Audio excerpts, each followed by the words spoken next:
He was a typical teenage boy until he began to lose his ability to speak. His parents went from doctor to doctor, and they finally got their answer. This is the story of Jeremy Obata's fight to reclaim his voice. Jeremy Obata checks for mail.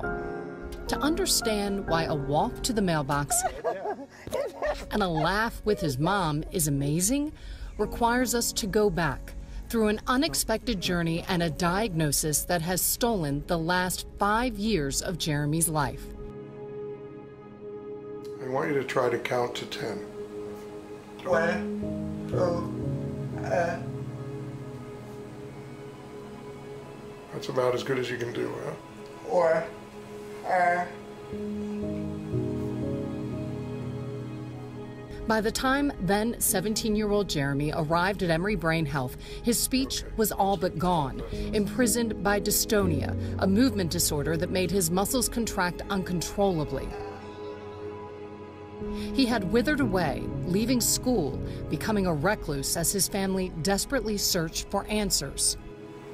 Close your mouth and try to hold it close. When they saw Dr. Stuart Factor, the director of the Movement Disorders Program at Emory Brain Health, they got an answer they never expected. Jeremy has a rare disease. We call it PANK2. The genetic degenerative brain disease that affects only 3 in a million people causes iron to accumulate in the brain. When you look at their MRI, it looks like 2 eyes. So the MRI is called the eye of the tiger. Jeremy's parents learned they each carried a single gene mutation that, when put together, allowed the disease to develop in their son. It's still painful. I still wonder why. At the center of his rare odds was a young man who could no longer communicate. Dr. Factor suggested deep brain stimulation surgery, rarely used for this disease. The jury's out. Very few people out there have had it done. And we reviewed the literature. There's probably 10 people in the world or 12 people in the world who've had it done. Jeremy's mom was not having it. I was afraid for him, you know, and I'm going like, nope, nobody's going in my son's head. But Jeremy wanted it. He wanted a shot at getting his life back.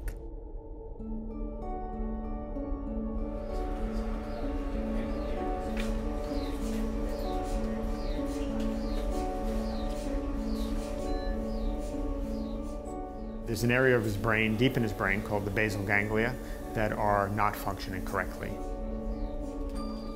Neurosurgeon Dr. Robert Gross performs Jeremy's surgery in an MRI scanner. We put the electrodes in, we connect them up to their own little power supply, and they fire impulses into the basal ganglia. Those impulses, which are fired at regular intervals, override the abnormal activity that's present in his basal ganglia. 3 months later, Questions? Jeremy is ready to talk. Yeah, I'm doing better. We saw him 1 month after his first programming, and I couldn't believe it. I walked in the room and he said, "Hi, Dr. Factor."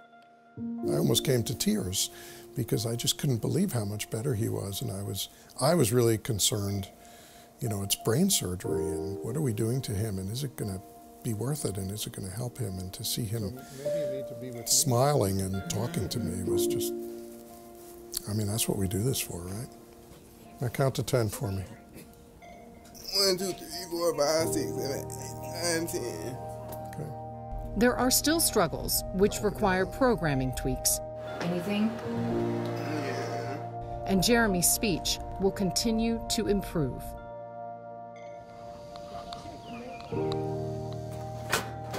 If you thought a trip to the mailbox was good, how about when a now 21-year-old man who can hold a pen again It says today is a very nice day. writes out his dream? In time, I will have enough money Possible to own your own business. once again.